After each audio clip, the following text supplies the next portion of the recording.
Alright guys, good morning. This is your boy Riz from Rizalonga Vlogs and this is Tere.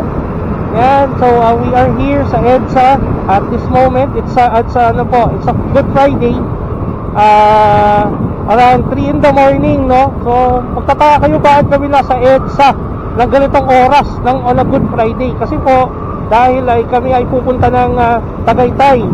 So, we took the opportunity itong Holy Week na magnilay-nilay, na magkasama.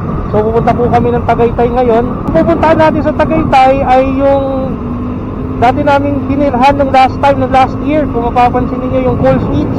Shoutout po kay Miss Loida, yung aming agent sa tour namin na nagpaulak sa amin at binigyan kami ng opportunity na mag-stay doon sa isang condo unit doon sa Cool Sweets. Sa SMDC Residences dyan po sa Tagaytay.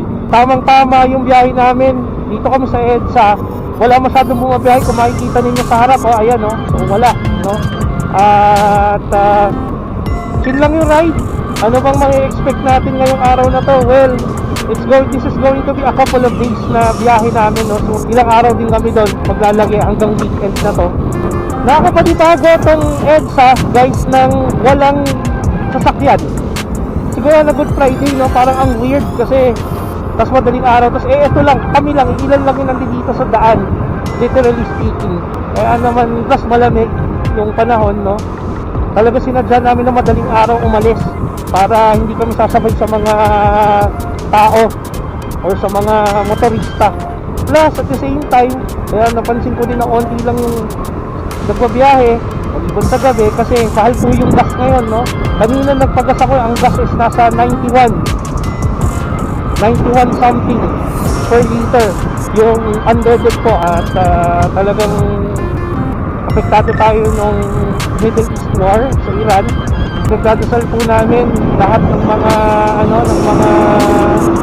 tao dyan sa Middle East at yung ating mga kababayan dyan na mga OFW na mag-safe po kayo.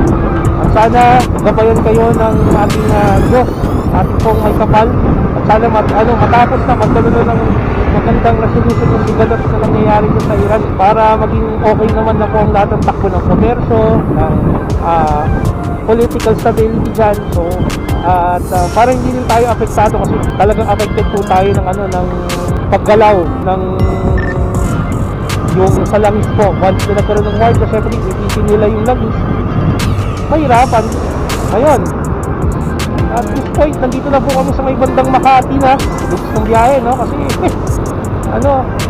wala masyadong bumabiyahe. So easy breezy lang yung andar namin. Balitaan po namin kayo later. Mamaya ulit. We'll see you later. Ayan guys, no? So nandito tayo ngayon sa Clean Fuel. At nag-pit stop lang kami. Dito na to sa Airport Road. Nag-CR lang kami. Nag-CR lang ako dito sa Clean Fuel. Ang ganda ng CR ng Clean Fuel. Shout out dito. Ayan. So far so good. Maganda yung namin. Maganda yung biyahe. Walang tao-tao sa roads talaga, promise. Yan, Clean Fuel. Hindi ko alam kung anong sang Clean Fuel to. Dito lang siya sa may bandang Airport Road Ayan, yan na si Tere. Oo. Ba't umiilaw yung tenga mo? Ha? Ba't umiilaw? Ayos mga alien. Ayan. So papahinga lang onte. Sabi sa atin 1.5 hour lang nandun na daw tayo. So 49 kilometers pa. Magra-ride na rin kami in a moment. So mamaya ulit kita tayo. Chill. Babagtasin na po ulit namin yung kahabaan nito Airport Road. Then 1 hour daw sabi. Kung 1 hour to, 1 hour and 18 minutes daw sabi. 1 hour and 10 minutes. Make it 1 hour and 10 minutes. So mabilis na lang pala. Oo. So maganda. So darating tayo doon siguro. Palagay mo na conservative yung alas 6, alas 7 kasi anong oras na? 5 o'clock or 4:20 or 4:30. Hindi man kami mabilis tumakbo. Saktuhan lang. So ayun. Siguro I'll take this opportunity to greet everyone and greet yung mga kaibigan ko, yung mga supporters namin ni Tere sa aming page, Salonga Plus at Ultra Salvi Salonga page for keeping up with us and supporting us all through these years po ng pag-vlog namin at pag-ride. Na-appreciate po namin na may mga nag-feedback sa amin, both positive and negative din, at na binabasa po namin lahat yon, no? At ginagawa po namin na parang inspiration na to be better in what we do. Lahat naman siguro naman kapag ikaw mayroon kang craft na ginagawa, gusto mong pagbutihin, you need feedback from people. Feedback is golden, ika nga, regardless if it's good or bad, it's still feedback anyways. Maraming salamat po for keeping up with us and patronizing our content.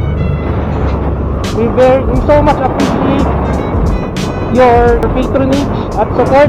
Mas ma-appreciate namin kung you give us a heart and a thumbs up, and kalat ko yung namin, yung content namin sa mga tao.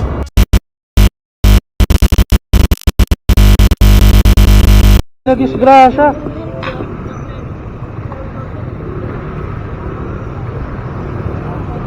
Dalawang motor.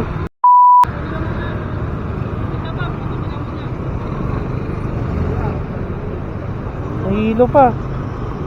Excuse me. Mukhang magra-ride yun Grabe. Disgrasya yun Yan guys siguro po paalala sa mga biyahero na paukulang ingat po. Hindi ibig sabihin na ganito kaluwag. Mapansin mo kasi ang luwag di ba? Hindi katulad kasi na parang maluwag lang siya, kaya sa maluwag. Oo, the more natakaw din at disgrasya yung ganitong klaseng biyahe. Kasi po open field siya So, ayan, lang po, ingat lang po kayo guys, At sana okay naman si Kuya. Kapaggaan sila ng isang fresh pa Ayan. So, ayun na nga guys, transition tayo, Bale, ito time check muna tayo, It's already 4:47 AM, Nandito na po kami sa Bacoor, Cavite. At this point, Las Piñas yung kanina. Tapos ngayon, ito na, nandito na kami sa nandito na sa Bacoor. So, ilang oras pa? 56 minutes daw. Siguro kasi mas mauuna yung di ba? Mas mauuna yung Tagaytay sa Batangas kung daw nagkakamali. Unlike nung previous na binyahian natin kasi dati, umikot tayo, di ba? Tama? So, layo yung Batangas. So, siya? Ayan. Grabe ang luwag Yung last time tayong dumaan dito, hindi ganito, sobrang siksikan dito So, ayan, Bacoor, Cavite guys, sabi dito 55 minutes, so in less than 1 hour, Tagaytay na tayo. Ayan. Update ka lang ulit later when there is. So, kita-kits later. Ciao!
So okay guys, good morning.